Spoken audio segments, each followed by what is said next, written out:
Timeline: US-Canada trade conflict. After Carney became Prime Minister, March 4, 2025.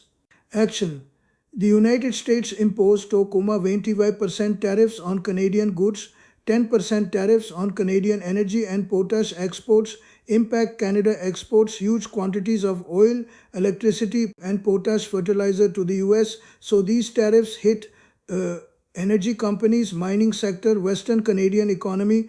Canada's response: Canada imposed retaliatory tariffs on $30 billion worth of US goods. These included consumer products and industrial goods. Effect: trade tensions escalated and businesses on both sides faced uncertainty. March 12, 2025. US action. The United States imposed 25% tariffs on Canadian steel and aluminum. Impact: Canadian steel exports to the US are extremely large. This affected fired Ontario manufacturing, construction, supply chains, automobile industry. Canada's response: Canada imposed reciprocal 25% tariffs on $29.8 billion worth of US goods, including steel, aluminum, tools, electronics, sports equipment. Effect: this became a full trade retaliation cycle. April 3, 2025. US action. The United States imposed 25% tariffs on Canadian automobiles and auto parts. Impact: this directly threatened Ontario auto industry, about 500,000 Canadian auto sector jobs.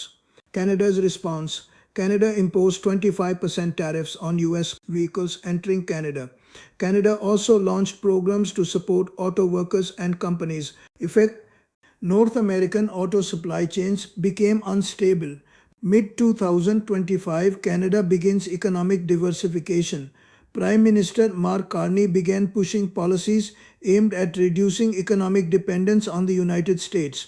Key measures included for programs for industries affected by tariffs, tax deferrals for businesses, easier access to employment insurance, incentives to produce more goods inside Canada. September 1, 2025, Canada's policy adjustment. Canada removed some of its counter tariffs on US products to stabilize negotiations. However, tariffs on steel, aluminum, automobiles remained in place because the US continued its tariffs. Effect: Canada tried to reduce damage to its own economy while keeping pressure on Washington.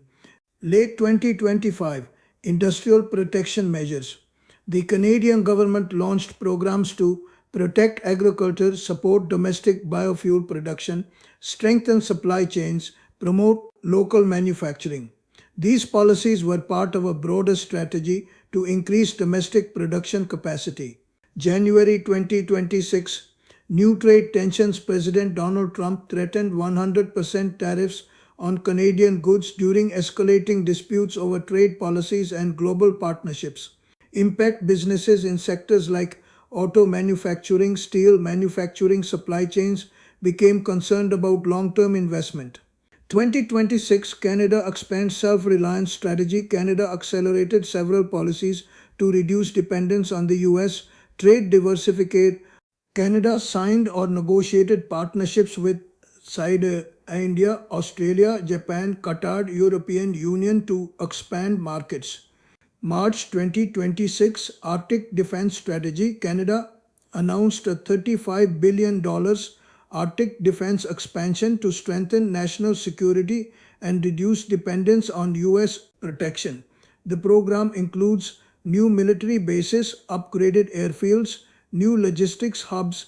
Strategic goal: Canada wants to become more self-reliant in defense and Arctic sovereignty. Economic impact on both countries. Canada. Negative effects: export uncertainty, pressure on manufacturing, higher production costs. Positive effects: push toward diversification, domestic industrial investment, stronger global partnerships. United States. Negative effects: supply chain disruption, higher cost for American manufacturers, tensions with one of its largest trading partners. Positive effects: some industries gain protection from imports. Where Mexico stands: Mexico is taking a careful middle position. Mexico supports keeping the United States-Mexico-Canada agreement intact. because it benefits all three economies. Mexico's strategy is maintain trade with the United States, keep strong economic ties with Canada, avoid taking sides in the dispute. Mexico's manufacturing economy depends heavily on the US market, so stability in North American trade is crucial. Big picture, the conflict is not simply about tariffs. It reflects a larger strategic shift in global economics. Countries are trying to reduce dependence on single market, secure supply chains, strengthen domestic industries. Canada is now pursuing a strategy of diversified trade, domestic manufacturing, and stronger defense capability.